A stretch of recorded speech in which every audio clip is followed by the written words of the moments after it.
Talaga Warna.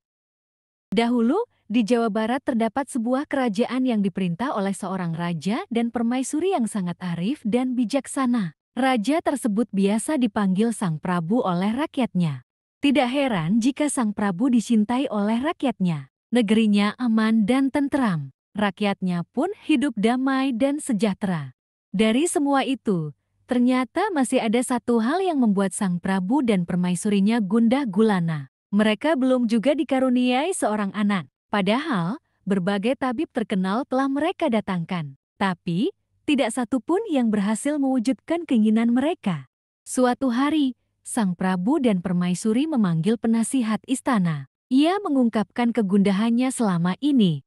Paman penasihat, aku selalu terbangun tengah malam. Sebab, aku selalu bermimpi buruk. Dalam mimpiku, aku telah wafat dan kerajaan menjadi kacau tanpa seorang penerus tahta kerajaan. Tidak ada yang melindungi dan memperhatikan rakyatku, ucap Sang Prabu.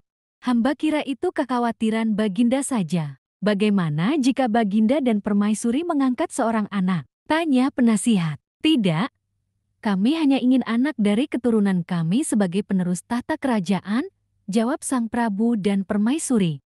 Hari berganti hari, tapi permaisuri belum juga dikaruniai anak. Ia selalu terlihat murung. Melihat hal itu, Sang Prabu sangat sedih. Ia pun pergi ke hutan untuk bertapa dan berdoa agar dikaruniai anak.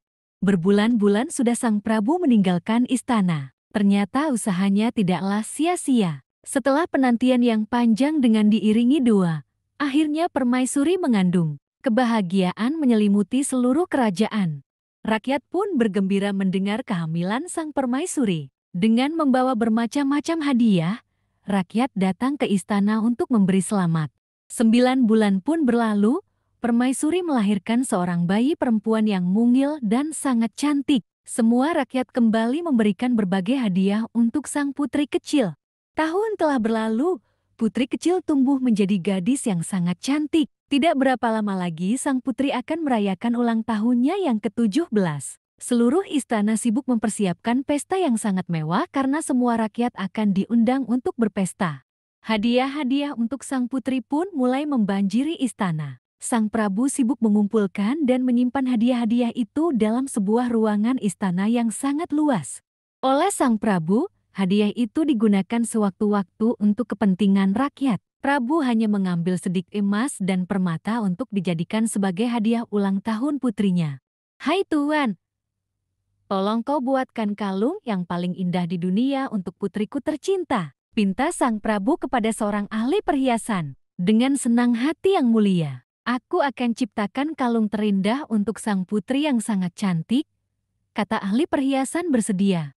Hari ulang tahun yang dinanti-nantikan akhirnya datang juga. Semua penduduk negeri berkumpul di alun-alun istana. Alun-alun istana kini telah disulap menjadi sebuah tempat pesta yang sangat indah dengan hiasan bunga-bunga yang cantik. Makanan-makanan lezat dan iringan musik pun membuat suasana pesta semakin meriah. Permaisuri dan Sang Prabu keluar dari istana menemui para penduduk negeri yang sejak pagi sudah berkumpul berdesak-desakan. Sambutan hangat dari mereka menambah kemeriahan pesta. Sambutan semakin hangat ketika sang putri yang sangat cantik keluar dari istana. Wah, sang putri memang benar-benar cantik. Puji seluruh undangan yang hadir saat itu. Suara yang mengeluh-elukan dan mengagungkan keluarga istana pun ramai terdengar. Hidup raja, hidup permaisuri, hidup putri. Ia pun menghadap raja dan permaisuri. Ananda menghadap, ayahanda, ibunda, ucapnya lembut. Kemudian, Sang Prabu bangun dari singgasana dan menyerahkan hadiah istimewanya. Putriku yang tercinta, terimalah hadiah istimewa dari seluruh penduduk negeri ini untukmu. Mereka sangat mencintamu, ujarnya. Kemudian, sang putri menerima hadiah itu dan membukanya. Ketika melihat kalung tersebut, ia berkata, "Ah, kalung apa ini? Aku tidak mau memakainya. Kalung ini jelek." Kalung itu dibuangnya ke lantai hingga semua batunya terlepas dan bertebaran. Melihat kejadian itu, semua undangan yang hadir terdiam. Tidak ada seorang pun yang berani berkata-kata. Tidak berapa lama, terdengar suara tangis. Ternyata, Suara itu berasal dari permaisuri yang kecewa terhadap sikap anaknya. Permaisuri sedih melihat hadiah yang diberikan oleh seluruh penduduk negeri tidak dihargai. Semua yang hadir di pesta itu pun sangat sedih dan akhirnya menangis. Istana dibanjiri air mata. Hal yang tidak terduga pun terjadi. Tiba-tiba saja muncul mata air dari alun-alun istana. Semakin lama, mata air itu semakin deras sehingga membentuk danau dan menenggelamkan istana.